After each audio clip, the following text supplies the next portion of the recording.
से प्रोड्यूसर मतलब था अदानी एंटरप्राइजेस के कल नंबर्स आने, लेकिन कल भी इंपॉर्टेंट रिजल्ट हैवी डे हमारे सामने होगा। उस पर आगे आऊंगा, कैलेंडर भी समझाऊंगा आप लोगों को, लेकिन हम पहले तो आप सबका कमाई का अड्डा में स्वागत है। आप सबको गुड आफ्टरनून।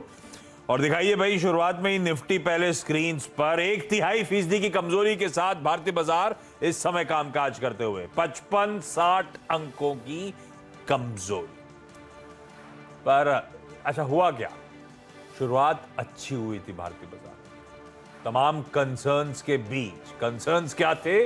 वो जियोपॉलिटिकल कंसर्न्स, वो ताइवान जो फोकस में आया, यूएस चाइना के स्ट्रेन्ड रिलेशनशिप का कंसर्न, उन सब के बावजूद शुरुआत अच्छी हुई, पर उसके बाद फिसले।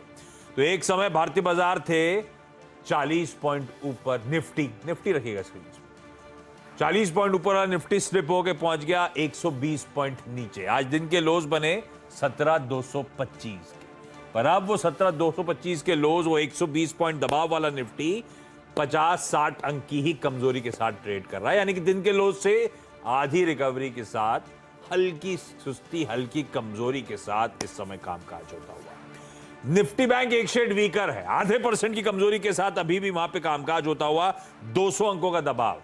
तो रिकवरी आई है, लेकिन उस तरह की मीनिंगफुल रिकवरी नहीं आई जितनी निफ्टी में आपने वो रिकवरी आती हुई देखी। एक समय निफ्टी बैंक 325 अंक दबाव में था और अभी भी 200-225 अंक के आसपास कमजोरी। तो 100 पॉइंट के आसपास की रिकवरी जरूर दिन के लोज से, लेकिन 37,800 के आसपास के जोन्स पर इस समय कामकाज। यूएस के फ्यूचर्स इस समय मिला जुला कामकाज कर रहे हैं। यूरोप के तीनों इंपॉर्टेंट बेंचमार्क कैकडेक्स और फुटसी मिला जुला ट्रेड कर रहे हैं, हरे और लाल के बीच में झूलते हुए आपको नजर आएंगे। ये देखिए, यूएस भी हरे और लाल के बीच में झूलता हुआ फ्लैटिश नोट पे, मिक्स सेशन। यूरोप में मिला जुला कामकाज हो रहा है, वो भी आपकी स्क्रीन पे फायर कर देंगे डायरेक्टर साहब, ये देखिए। और एशिया में भी लाइकवाइज जो मार्केट्स बंद हुए हैं, बंद होने की कगार पे, इसी तरह का मिला जुला कामकाज अक्रॉस द ग्लोब देखने को मिल रहा है। और हम भी हल्के रेंज में वोलेटिलिटी के साथ, थोड़ी सुस्ती, थोड़ी नरमी के साथ कामकाज कर रहे हैं। पर अच्छा, मैं आगे बढ़ूं, आज के शो को टीज करूं, सब कुछ बताऊं आपको, उससे पहले एक काम करते हैं। अच्छा, इस बीच कैबिनेट की बैठक खत्म। लक्ष्मण ने खैर पहले ही हेड्स अप दे दिया था आप लोगों को सीएनबीसी आवाज पे सबसे पहले कि शुगर के fair and remunerative price, FRP पे शायद फैसला हो सकता है, बढ़ाया जा सकता है। देखते हैं, जो भी आउटकम आएगा लक्ष्मण आई एम श्योर सबसे पहले आपके सामने प्रेजेंट कर देंगे। लेकिन वीरू की सुबह की कमेंट्री और बाजार देखिए। एक काम कर सकते हैं, निफ्टी की चाल रखिएगा आज दिन की, और वीरू की वो बेस और रेजिस्टेंस वाली प्लेट। तो निफ्टी का या तो इंट्राडे चार्ट ही रख दीजिए, वही काफी मेरे लिए।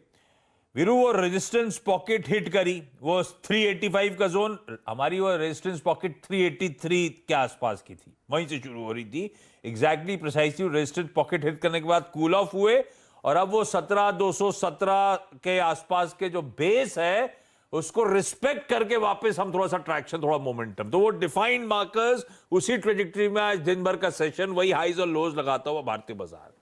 लेकिन अब 2 बजे एक्सपायरी से एक दिन पहले आमतौर पर हम एक्सपेक्ट करते हैं आखिरी का 1.5 घंटा थोड़ा सा एक्टिविटी वाला, वोलेटिलिटी पिकअप होगी, कुछ मूव्स एक्सपायरी रिलेटेड अब लिए जाते हैं।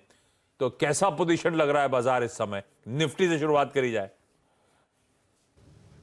जी देखिए आशीष, बिल्कुल सही कहा आपने। 2 पॉइंट्स थे हमारे आज। एक्यूट स्ट्रेंथ तब आएगी जब आप रेजिस्टेंस 1 यानी 383 को बाइसेक्ट करेंगे, 17,383 को। वो बाइसेक्ट नहीं हुआ, ट्रेड उसके ऊपर बनता है, या फिर आप डिप्स पे बाय कीजिएगा। फर्स्ट बेस जो है, याद रखिएगा, वो बहुत स्ट्रॉन्ग बेस है।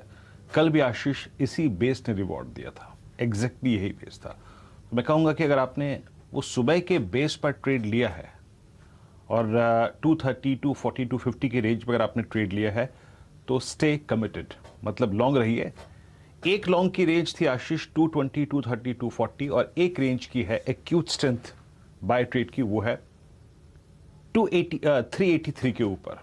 383 के ऊपर 431 तक का स्विंग है।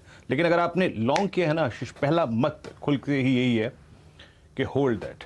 अभी आपको चांसेस हैं कि 350, 360 का लेवल नजर आया।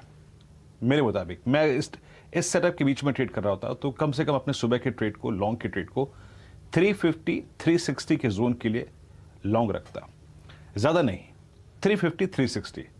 नई तेजी, मतलब कहने का मतलब आशीष है कि 350, 360 की ट्रेजेक्टरी में एग्जिट कर जाइएगा अगर आपके पास लॉन्ग है। उसके ऊपर की तेजी तब बनेगी जब हम 383 मॉर्निंग हाइज 385 उसको ढंग से काटेंगे, तब जाके फ्रेश स्ट्रेंथ आएगी। लेकिन अदरवाइज आशीष, ये लग रहा है कि निफ्टी ने मंथली एक्सपायरी के पॉइंट ऑफ व्यू से एक अपनी रेंज अडॉप्ट कर ली है, जिसका बेस है 17,200, वो जहां पे सबसे स्ट्रॉन्ग पुट राइटिंग थी, और 17,400 और 500 जहां पे सबसे स्ट्रॉन्ग कॉल राइटिंग खड़ी है। अभी अगर आप इस वक्त के स्टैट्स को देखें ना आशीष, तो आपको नजर आएगा किस तरीके से कॉल राइटर्स ने और पुट राइटर्स ने अपने आप को ग्रिप कर लिया। डायरेक्टर साहब प्लीज लिखे आइए वो कॉल्स और पुट्स, 3 स्ट्राइक्स 3 पुट्स और 3 कॉल्स लेके आइएगा, आपकी स्क्रीन पे वो आ रही हैं। आशीष, इसको देख के आपको एक क्लियर कट सेंस मिल जाएगा कि निफ्टी एक ट्रेजेक्टरी में ट्रेड करने की कोशिश कर रहा है, और उस ट्रेजेक्टरी में बेस हमेशा काम करेगा और बेस हमेशा रिवॉर्ड देगा। आपकी स्क्रीन पे देखिए कैसे कॉल राइटर्स 72 लाख, 64 लाख, 52 लाख के हैं, और नीचे पुट राइटर्स के पास कन्विक्शन कम है 17,200 पे, बट स्टिल याद रखिएगा करीब करीब 80 लाख पुट खड़ी हैं। और देखिए बात करते करते आशीष, निफ्टी अभी 17,310 पे आ गया। तो अगर आपने सुबह लॉन्ग किया था तो 350 360 की ट्रेजेक्टरी के लिए जाइए, वहां जाके एग्जिट कर जाइएगा। मोटे तौर पे आशीष, मेरे को निफ्टी में आज के लिए एक रेंज नजर आ रही है जिसका बेस है 220 और ऊपर का रेजिस्टेंस है 383 385। 385 जब कटेगा तभी अगर आप देखें नेक्स्ट लेग या फिर नए ट्रेडिंग जोन की बात करेंगे, उससे पहले नहीं। आशीष, बहुत बढ़िया, ये हो गई निफ्टी की स्ट्रैटेजी इस समय। लेकिन हर टिक के साथ